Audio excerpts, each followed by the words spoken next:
चाहे कितना ही अभागा मनुष्य हो, सुबह 3 बजे से 6 बजे उठकर ब्रह्म मुहूर्त में कर दो यह काम, जो चाहोगे वह मिलेगा।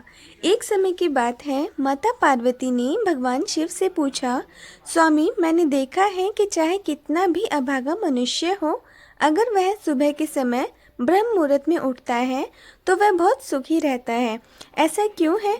मुझे ब्रह्म मुहूर्त का रहस्य बताइए। तब भगवान शिव ने कहा, हे देवी, मैं आपको इस प्रश्न का उत्तर एक कथा के माध्यम से बताऊंगा। कृपया आप इस कथा को ध्यानपूर्वक सुनना, और जो भी मनुष्य इस कथा को पूरा सुनेगा वह कभी भी इस अवसर को अपने हाथ से जाने नहीं देगा। ब्रह्म मुहूर्त का रहस्य जानकर पूरा जीवन बदल जाएगा। भगवान शिव कथा को सुनाना प्रारंभ करते हैं और माता पार्वती से कहते हैं, बहुत समय पहले की बात है, काशी में दीनू नाम का एक लड़का रहता था। वह लड़का बहुत ही अच्छा था, लेकिन एक गलत आदत थी, वह देर तक सोता रहता था।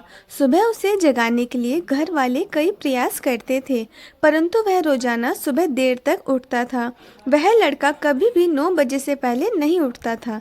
जब वह बालक था तब परिवार वालों ने सोचा कि जब यह बड़ा हो जाएगा तो इसकी आदत में सुधार हो जाएगी, परंतु वह लड़का जैसे जैसे बड़ा होता गया उसकी यह आदत और भी ज़्यादा गहरी होती चली गई।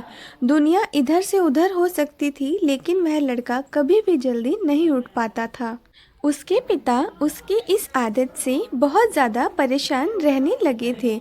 उस लड़के को ढेरों नकारात्मक शक्तियों ने घेर लिया था। वह सभी को पलटकर जवाब देता था और दिन भर उदास रहता था।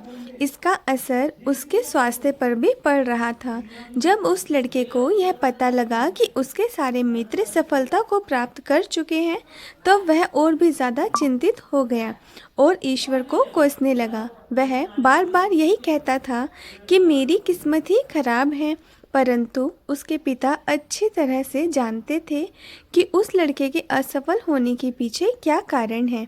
भगवान शिव ने कहा, हे देवी, फिर एक दिन की बात है, उसके पिता को किसी सन्यासी के बारे में पता चला। उसने तुरंत अपने बेटे की समस्या को लेकर उस सन्यासी के पास जाने का निर्णय लिया। सन्यासी को बेटे की आदतों के बारे में बताया और सन्यासी ने कहा कि कल आप अपने बेटे को इस आश्रम में आने को कहिए। फिर उस लड़के का पिता अपने घर की ओर चला गया। उसे पता था कि अगर वह सीधे तरीके से अपने बेटे को सन्यासी से मिलने के लिए कहेगा तो वह कभी तैयार नहीं होगा। उसने अपने बेटे को अपने पास बुलाया और कहा, तुम्हारे सारे मित्र जीवन में सफलता प्राप्त कर चुके हैं, क्या तुम सफल नहीं होना चाहते हो? लड़के ने उत्तर दिया कि ज़रूर पिताजी, परंतु जब भी मैं अपने मित्रों से उनकी सफलता का रहस्य पूछता हूँ तो वह मुझे कुछ नहीं बताते हैं। भगवान शिव ने कहा, देवी, फिर उसके पिता ने कहा कि मुझे यह रहस्य पता चल गया है कि वह सभी क्यों सफल होते जा रहे हैं। तब उस लड़के ने बड़ी उत्सुकता से पूछा, क्या पता चल गया है पिताजी? कृपया करके आप मुझे भी बताइए। उसके पिता ने कहा कि कल सुबह तुम्हें एक सन्यासी के आश्रम में जाकर उनसे मिलना है। यदि तुम वहां पर समय से पहुंच गए तो वह सन्यासी तुम्हें ऐसा मंत्र बताएंगे जिससे तुम सफल हो जाओगे, परंतु एक समस्या है। लड़के ने कहा कि पिताजी, मैं कल पूरी रात जागता रहूँगा और सुबह सन्यासी से मिलकर आऊँगा। उसके पिता ने कहा कि ठीक है, तुम वहां जाकर उस सन्यासी की आज्ञा को मानना। पिता की बात सुनकर वह लड़का बहुत अधिक खुश हुआ। जीवन में पहली बार रात्रि में वह जागता रहा, परंतु थोड़े ही समय में उसे नींद आ गई और वह सो गया। फिर अगली सुबह जब वह उठा तो उसे पता चला कि सन्यासी से मिलने का समय समाप्त हो चुका है। उसके पिता ने लड़के की तरफ देखा और कहा कि तुम जीवन में कभी सफल नहीं हो पाओगे, जाओ और जाकर सो जाओ। पिता की यह बात सुनकर उस लड़के को बहुत दुख हुआ। उसने मन ही मन स्वयं को चुनौती दी कि कल सुबह वह सन्यासी से मिलने अवश्य जाएगा।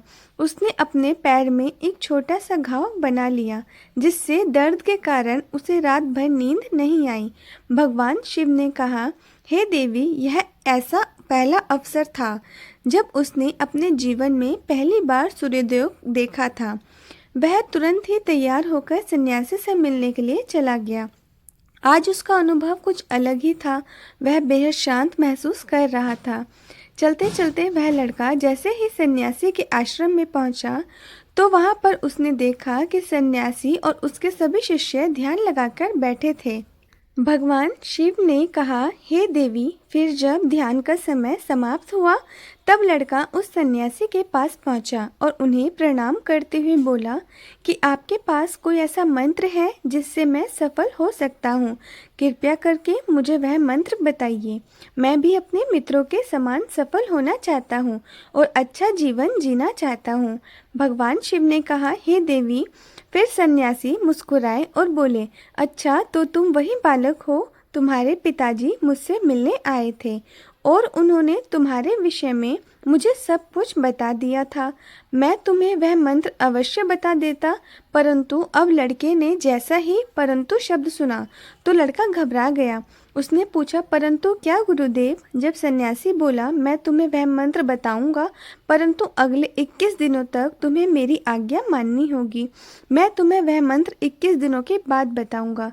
तब तक मैं तुमसे जो भी कार्य कहूँगा तुम्हें वह करना होगा। यदि तुम असफल हुए या कार्य के बीच में तुम्हारा संकल्प टूट गया तो उस मंत्र का असर नहीं होगा। दृढ़ निश्चय के साथ उस लड़के ने कहा कि मुझे आपकी सारी आज्ञा स्वीकार है। मैं अगले 21 दिनों के लिए आपका दास हूँ। आप जो भी कहेंगे मैं वही कार्य करूँगा। मुझे केवल और केवल उस मंत्र के बारे में जानना है। भगवान शिव ने कहा, हे देवी। फिर सन्यासी ने उस लड़के से कहा कि ठीक है, कल से तुम्हारा कार्य शुरू होगा। तुम इसी आश्रम में निवास करोगे। वह लड़का आश्रम में निवास करने के लिए तैयार हो गया। सन्यासी ने कहा कि यहाँ रहते हुए तुम्हें ब्रह्म मुहूर्त में उठना होगा और दूसरे शिष्यों की तरह ध्यान और तप करना होगा। साथ ही आश्रम के कार्यों में भी सहायता करनी होगी। ध्यान रहे, यह संकल्प टूटना नहीं चाहिए। भगवान शिव ने कहा, हे देवी। अब लड़का सन्यासी की बात से सहमत हो गया और अगले दिन से उसके कार्य के दिन की शुरुआत थी।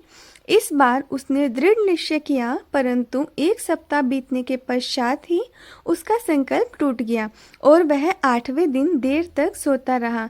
जब वह नींद से जागा तो उसने कहा कि मुझसे इतनी बड़ी भूल हो गई है।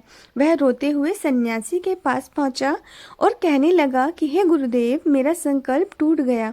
अब मैं जीवन में कभी सफल नहीं हो पाऊंगा। सन्यासी ने उसे समझाते हुए कहा कि एक बार फिर से शुरुआत करो, फिर से संकल्प करो।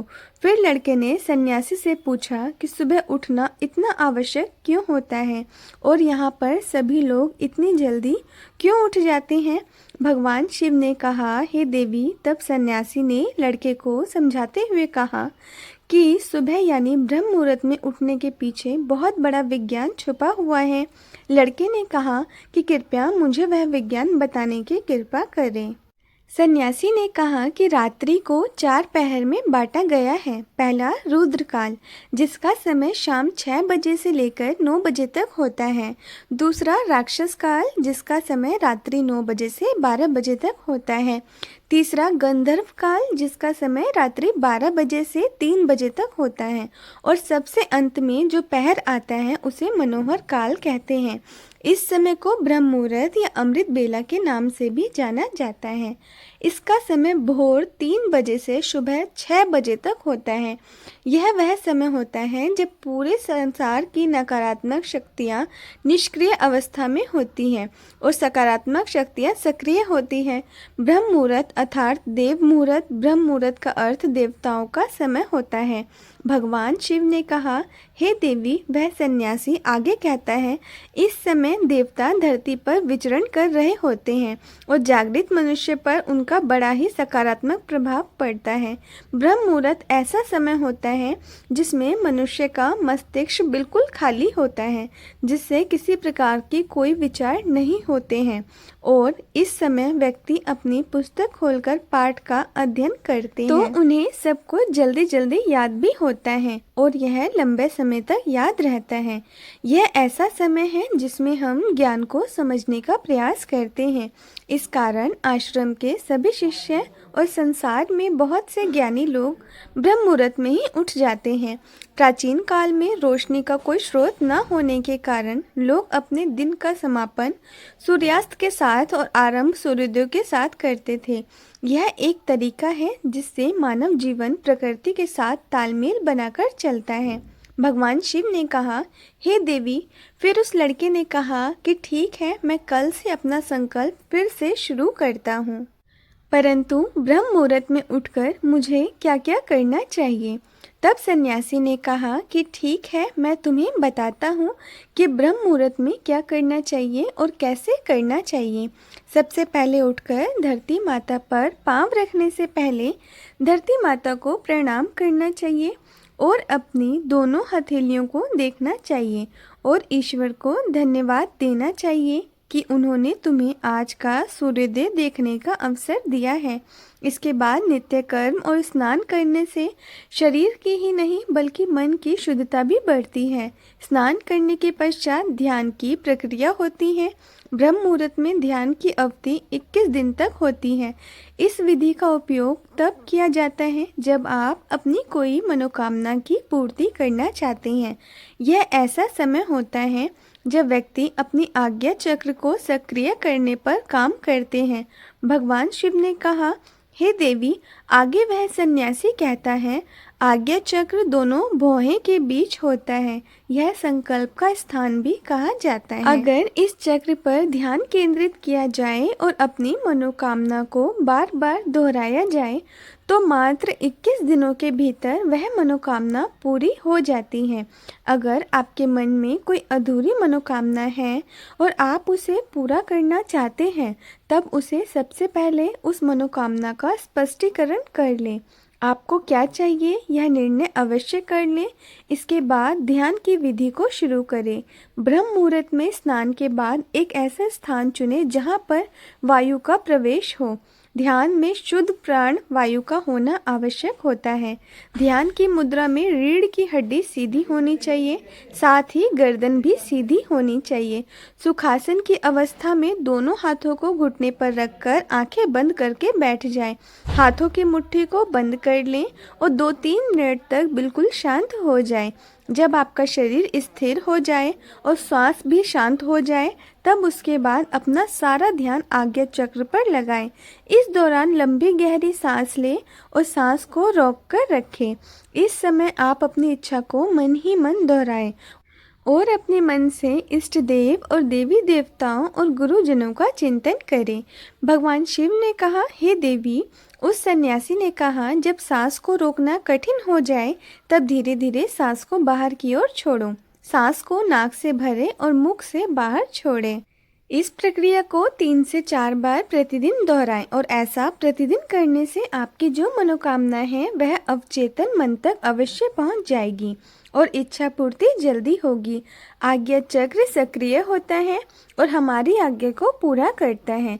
सांस को रोक कर रखने के दौरान शरीर में आपातकाल की स्थिति हो जाती है, जिससे कि आप बेकार की बातें सोचने और विचार करने से बचते हैं। ब्रह्म मुहूर्त के समय ईश्वर की विशेष कृपा होती है और कोई भी व्यक्ति अपनी मनोकामनाओं को इस समय दोहराता है तो उसकी इच्छा जल्द से जल्द पूरी होती है। भगवान शिव ने कहा, हे देवी। इस प्रकार सन्यासी ने उस लड़के को ब्रह्म मुहूर्त का महत्व बताया। अगले 21 दिनों तक उस लड़के ने बड़े ही मन के साथ इस प्रक्रिया को अपनाया। अब वह बहुत ही ज्यादा अनुशासित और शांत स्वभाव का बन चुका था। उस लड़के ने जैसे ही अपना संकल्प पूरा कर लिया, उसके बाद वह लड़का बड़े ही प्रसन्न भाव से सन्यासी के पास पहुंचा और कहने लगा, हे गुरुदेव, मैंने 21 दिनों का संकल्प पूरा कर लिया है। अब कृपया मुझे सफल होने का मंत्र बताइए। तब उस सन्यासी ने मुस्कुराते हुए कहा कि पिछले 21 दिनों से जो अभ्यास तुम करते हुए आ रहे हो वही तुम्हारी सफलता का मंत्र है। जो व्यक्ति ब्रह्म मुहूर्त में उठकर ध्यान प्रक्रिया को सही से करते हैं वह जीवन में कभी असफल नहीं हो सकते। तुम्हें ब्रह्म मुहूर्त का रहस्य पता चल चुका है। अब तुम इसे जीवन प्रयत्न करो। तुम्हें जीवन के लक्ष्य और सफलता दोनों प्राप्त होंगे। उस लड़के ने सन्यासी को धन्यवाद दिया और ब्रह्म मुहूर्त के नियमों का पालन जीवन प्रयत्न तक करने का वादा भी किया। भगवान शिव ने कहा, हे देवी, अब तो आपको पता चल गया होगा कि ब्रह्म मुहूर्त क्या होता है। तब माता पार्वती ने कहा, हे स्वामी, अब मुझे ब्रह्म मुहूर्त का संपूर्ण ज्ञान हो गया है।